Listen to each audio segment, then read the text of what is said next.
Terjebak antara bisikan masa lalu dan tembok diam keluarga. Aku harus berani menggali rahasia kecelakaan tragis tahun 1978 yang disembunyikan puluhan tahun. Karena jika tidak, warisan luka tak terlihat ini akan menghancurkan semua yang ia cintai. Assalamualaikum warahmatullahi wabarakatuh.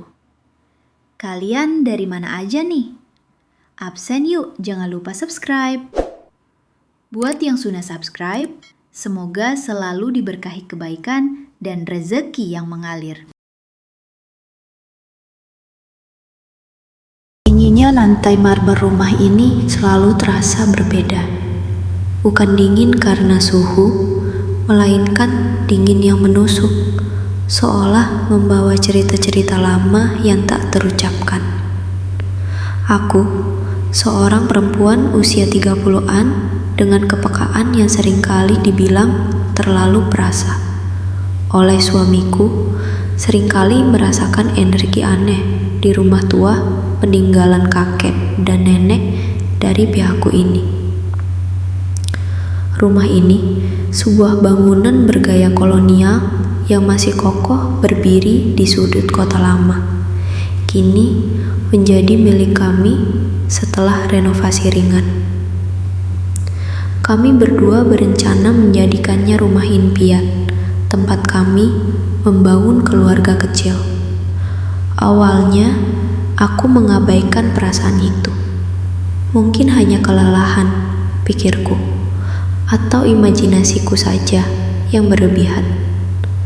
Namun, keganjalan itu mulai muncul dalam bentuk yang lebih nyata. Lampu di lorong atas sering berkedip tanpa sebab, bahkan setelah diperiksa tukang listrik berkali-kali. Pintu lemari tua di kamar belakang yang konon menyimpan arsip keluarga sesekali terbuka sendiri, padahal sudah kukunci rapat. Suatu malam, saat sedang merapikan buku-buku lama di perpustakaan kecil, aku menemukan sebuah kotak kayu berukir yang tersembunyi di balik tumpukan majalah lusuh. Kotak itu terasa berat, dan ketika kuangkat, debu tebal menempel di tanganku. Aroma kayu lapuk dan kertas tua langsung menyeruak, membawa kembali memori samar tentang kakek dan nenek dari pihakku yang pendiam. Rasa penasaranku membuncah. Perlahan kubuka kait pengunci yang sudah berkarat. Di dalamnya tergeletak sebuah buku harian bersampul kulit lusuh, beberapa foto hitam putih yang sudah menguning, dan sebuah liontin perak dengan ukiran nama yang samar. Foto-foto itu menunjukkan kakek dan nenek dari pihakku saat muda, bersama beberapa orang yang tidak kukenal. Salah satunya tampak mirip kakek dari pihak suamiku di masa muda. Tapi aku belum yakin sepenuhnya. Buku harian itu ditulis dengan tulisan taman yang indah namun buram. Tanggal di halaman pertama menunjukkan tahun 1978. Aku mulai membaca, dan setiap kata yang kutuliskan di benakku terasa seperti bisikan dari masa lalu. Kata-kata kunci seperti kecelakaan, pengorbanan, hutang darah, dan diam berulang kali muncul terselip. Suamiku adalah pria yang realistis dan cenderung skeptis. Ketika aku ceritakan temuan ini, ia hanya tersenyum tipis. Mungkin cuma cerita fiksi sayang, atau nenekmu memang suka menulis drama, ujarnya sambil membelai rambutku berusaha menenangkan. Namun, aku tahu ini bukan sekadar fiksi. Ada kegelisahan yang nyata dalam bisikan dinding-dinding rumah ini, dalam aura yang menyelimuti kami. Malam-malam setelahnya, aku mulai mengalami mimpi aneh. Aku melihat seorang perempuan muda menangis di tengah hujan lebat, sebuah mobil hitam yang melaju kencang, dan suara teriakan yang memilukan. Mimpi itu terasa begitu nyata, dan setiap kali aku terbangun, dadaku terasa sesak, seolah ikut merasakan kesedihan dari mimpi itu. Aku semakin yakin ada sesuatu yang harus kuungkap. Aku mencoba mencari tahu lebih banyak tentang Leontid itu. Siapa pemilik nama di Leontid itu? Apakah dia punya hubungan dengan kakek nenek dari pihakku? Apakah dia ada dalam foto-foto yang kutemukan? Setiap detail kecil, setiap petunjuk, terasa seperti potongan teka-teki yang harus kusatukan. Tekadku semakin kuat, aku harus menemukan kebenaran di balik semua keganjilan ini, demi kedamaian rumah ini, demi keluargaku. Aku mulai merasa bahwa kepekaanku terhadap energi di sekitar yang dulu sering kuanggap sebagai kelemahan, kini menjadi alat bantu yang kuat. Aku seperti penerima sinyal dari masa lalu, sinyal yang hanya bisa kudengar, dan aku merasa memiliki tanggung jawab untuk menguraikannya. Rumah ini bukan sekadar tempat tinggal, ia adalah kotak Pandora yang menunggu untuk dibuka. Rasa penasaranku semakin membakar, mendorongku untuk menggali lebih dalam. Aku mulai mengamati kedua orang tuaku dan kedua mertuaku dengan lebih saksama. Ayah dan ibu dari pihakku di usia akhir 50-an selalu terlihat tegang setiap kali aku menyinggung tentang masa lalu keluarga, terutama yang berhubungan dengan rumah tua ini dan era 1970-an.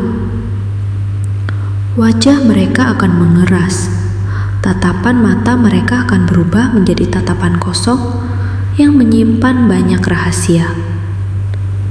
Kamu terlalu banyak berpikir, nak. Masa lalu biarlah berlalu, kata ibuku suatu sore saat aku mencoba menanyakan tentang buku harian itu.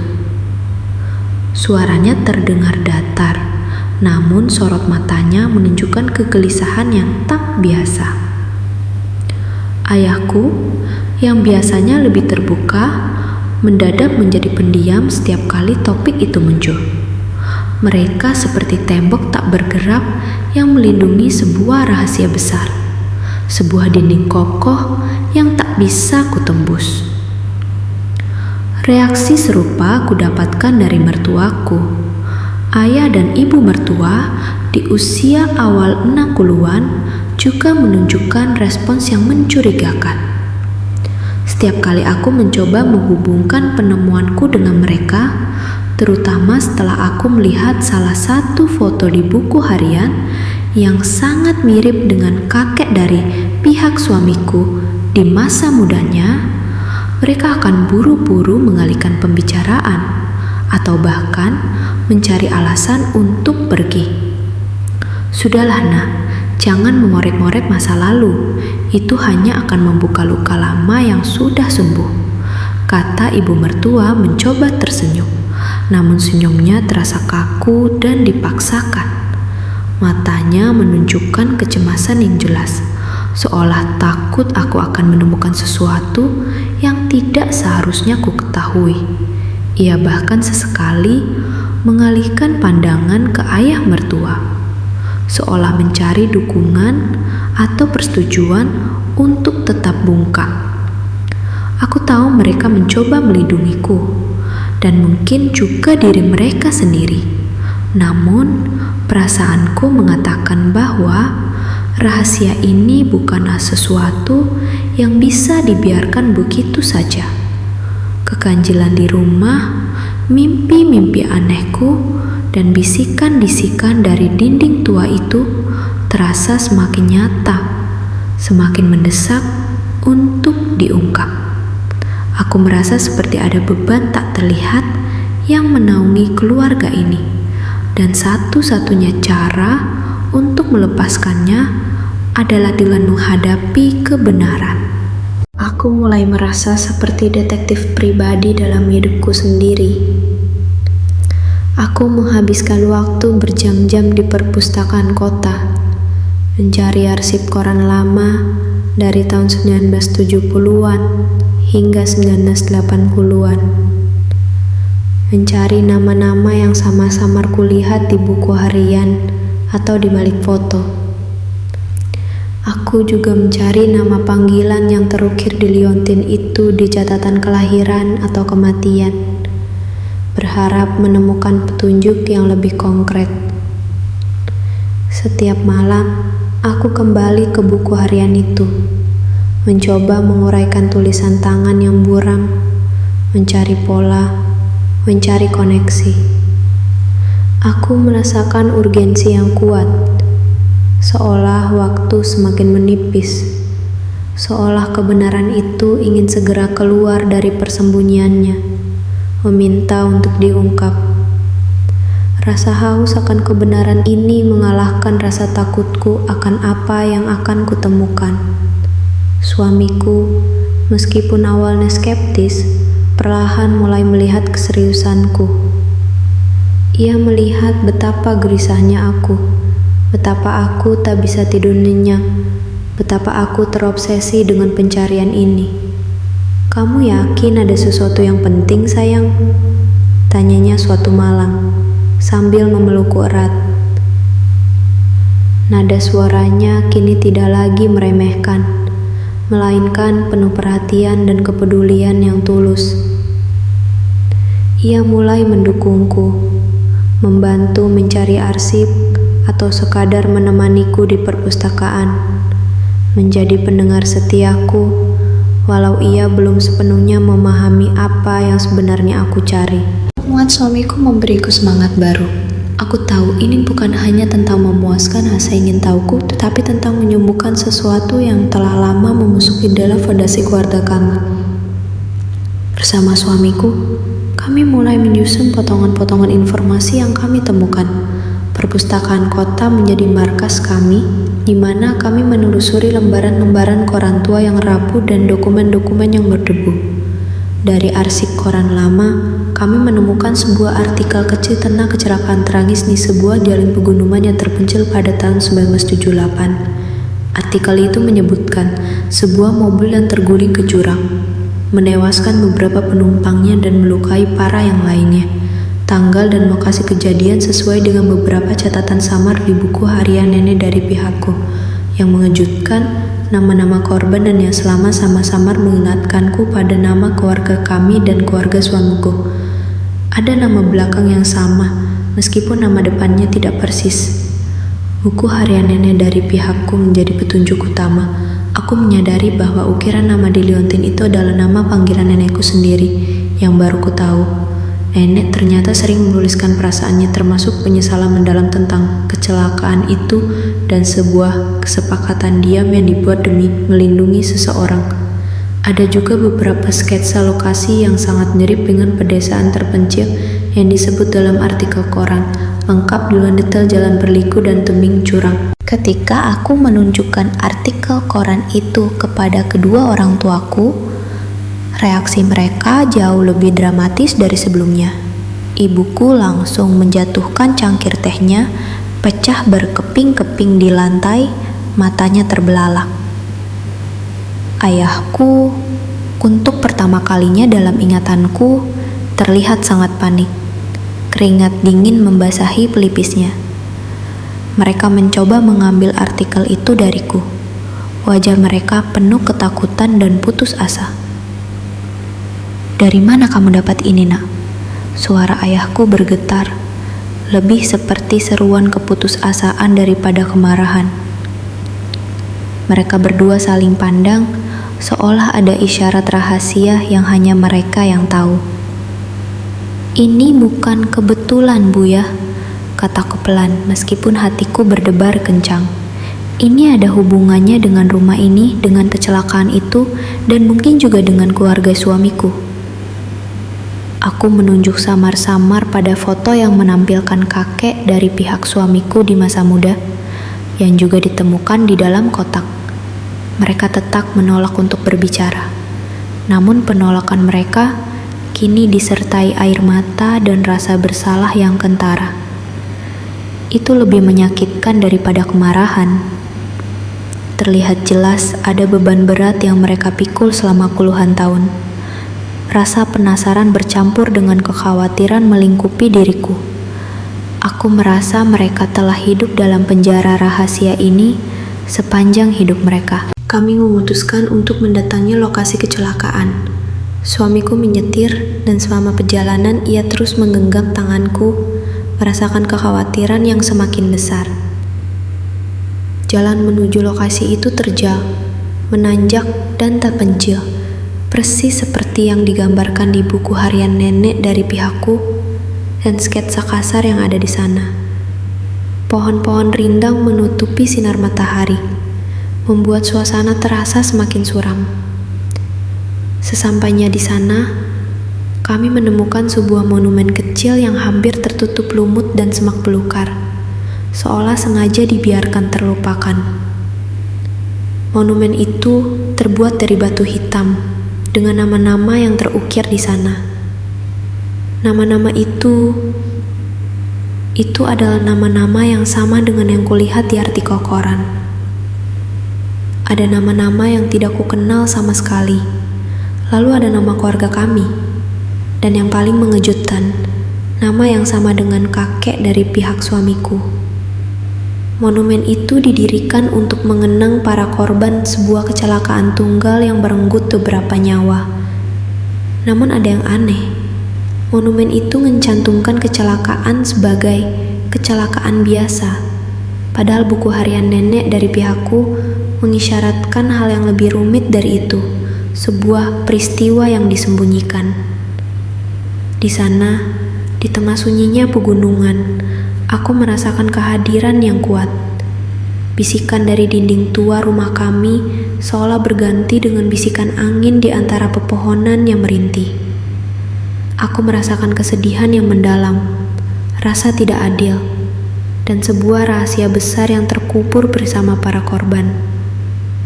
Ada aura berat yang menyelimuti tempat itu, seolah energi peristiwa tragis itu masih tertinggal di sana. Suamiku berjalan mendekati monumen. Jarinya menyusuri ukiran nama kakeknya. Wajahnya menunjukkan keterkejutan dan kesedihan yang mendalam. Jadi, ini benar, bisiknya lebih kepada dirinya sendiri. Ia menatapku. Matanya penuh pertanyaan. Bagaimana ini bisa terjadi? Kenapa tidak ada yang pernah cerita? Aku tak bisa menjawabnya. Aku hanya bisa memegang tangannya erat, mencoba memberinya kekuatan. Kami berdiri di sana untuk waktu yang lama, membiarkan keheningan berbicara, membiarkan beban sejarah itu meresap ke dalam diri kami. Kami tahu kami semakin dekat untuk mengungkap kebenaran yang sesungguhnya. Pulang dari sana, suasana di mobil terasa berat. Tidak ada candaan, hanya keheningan yang dipenuhi pikiran masing-masing. Pertanyaan-pertanyaan baru bermunculan, lebih rumit dari sebelumnya. Bagaimana dua keluarga kami bisa terhubung dalam tragedi ini? Apa peran sebenarnya dari kakek dari pihak suamiku? Dan mengapa kebenaran ini harus disembunyikan selama puluhan tahun sampai membuat nenek dari pihakku sendiri menderita dalam diam? Aku merasa perlu jawaban, bukan hanya untukku, tapi untuk kedamaian jiwa nenek dari pihakku dan untuk masa depan keluarga kami. Setelah kunjungan ke lokasi kecelakaan, suamiku akhirnya mengambil inisiatif untuk berbicara dengan kedua orang tuanya. Ia tahu bahwa aku tidak bisa lagi menanggung beban pencarian ini sendirian. Malam itu, di rumah mereka yang megah, kami duduk di ruang tamu. Suasana terasa sangat tegang. Aku membawa serta foto monumen, artikel koran, dan beberapa halaman buku harian nenek dari pihakku yang sudah mulai kuterjemahkan. Kami menunjukkan semua bukti itu kepada ayah dan ibu mertua. Reaksi mereka tidak jauh berbeda dengan kedua orang tuaku. Terkejut, panik, dan mencoba menyembunyikan kebenaran. Ibu mertua langsung menjatuhkan sapu tangan yang dipegangnya. Tangannya gemetar. Ayah mertua mengalihkan pandangan, menghindari kontak mata. Ayah, ibu, kami tahu ada sesuatu yang terjadi. Ini melibatkan keluarga kami berdua. Ini tentang kakek dari pihak saya dan kakek dari pihak istri. Desak suamiku, suaranya mantap, penuh tekad yang tidak pernah kudengar sebelumnya. Ia menatap kedua orang tuanya dengan tatapan menuntut kejujuran. Ibu mertua mulai terisak. Beliau, sosok yang selama ini terlihat sangat tegar, dengan pembawaan yang tenang dan anggun, kini rapuh di hadapan kebenaran yang mulai terkuak. Ia menutup wajahnya dengan kedua tangan, bahunya terguncang. Ayah mertua, yang selama ini paling diam dan cenderung memendam perasaan, akhirnya menghela napas panjang. Wajahnya menunjukkan kepedihan yang mendalam, seolah ia telah memikul beban ini seumur hidupnya. "Duduklah," katanya pelan, suaranya parau, hampir tak terdengar. Ia kemudian mulai bercerita, dan setiap kata yang keluar dari bibirnya terasa seperti duri yang menusuk, mengungkapkan luka lama yang tak pernah sembuh. Cerita itu mengalir lambat, penuh jeda, penuh penyesalan. Ternyata kecelakaan itu bukanlah kecelakaan biasa. Itu adalah kecelakaan yang disebabkan oleh sebuah kesalahan fatal. Sebuah balapan liar yang melibatkan pemuda-pemuda dari dua keluarga berpengaruh di desa itu. Keluarga kakek dari pihakku dan keluarga kakek dari pihak suamiku. Ayah mertua saat itu masih remaja adalah salah satu peserta balapan liar tersebut, namun bukan pengemudi utama. Di malam naas itu, kakek dari pihakku yang berusaha menghentikan balapan liar tersebut karena khawatir akan keselamatan warga desa, tak sengaja tersenggol oleh mobil yang dikendarai oleh adik dari ayah mertua, paman dari pihak suamiku, yang sedang dalam pengaruh alkohol. Mobil kakek dari pihakku oleng, menabrak pohon, dan mengakibatkan beberapa penumpang lain tewas di tempat. Adik dari ayah mertua juga tewas di tempat kejadian. Sebuah tragedi ganda yang memilukan. Untuk melindungi nama baik keluarga dan menghindari konflik besar antar desa yang bisa berujung pada pertumpahan darah, kedua belah pihak yang diwakili oleh para tetua adat memutuskan untuk menutupi kebenaran. Kecelakaan itu direkayasa menjadi kecelakaan tunggal tanpa unsur kesengajaan atau kesalahan dari pihak manapun. Semua saksi, termasuk kedua orang tua kami dan kedua mertuaku yang saat itu masih muda, dipaksa bersumpah untuk bungkam dan tidak pernah menceritakan kejadian yang sesungguhnya.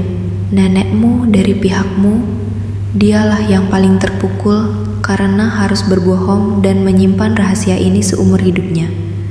Dia bahkan berusaha mencari keadilan, tapi dihentikan oleh para tetua desa yang lebih mengedepankan perdamaian semu. Dia menulis buku harian itu untuk dirinya sendiri, sebagai pelampiasan dari rasa sakit yang tak terucapkan. Dan kakek dari pihak suamimu, dia merasa sangat bersalah karena adiknya yang menjadi penyebab utama.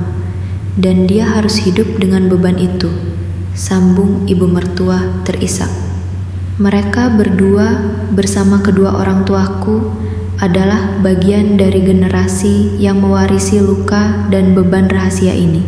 Mereka hidup dalam ketakutan akan kebenaran yang terungkap, memengaruhi setiap aspek hidup mereka, membuat mereka tegang, gelisah, dan selalu mencoba mengendalikan segala sesuatu di sekitar mereka agar tidak ada yang bisa memorek masa lalu.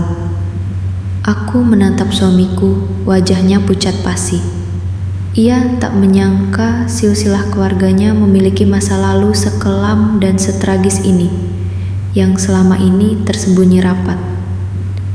Tanganku gemetar, hati dan pikiranku hancur berkeping-keping. Rahasia ini bukan hanya tentang masa lalu, ini tentang warisan luka yang tak terlihat, yang telah menghantui dua generasi, memengaruhi karakter dan tindakan orang tua kami dan mertua kami hingga kini.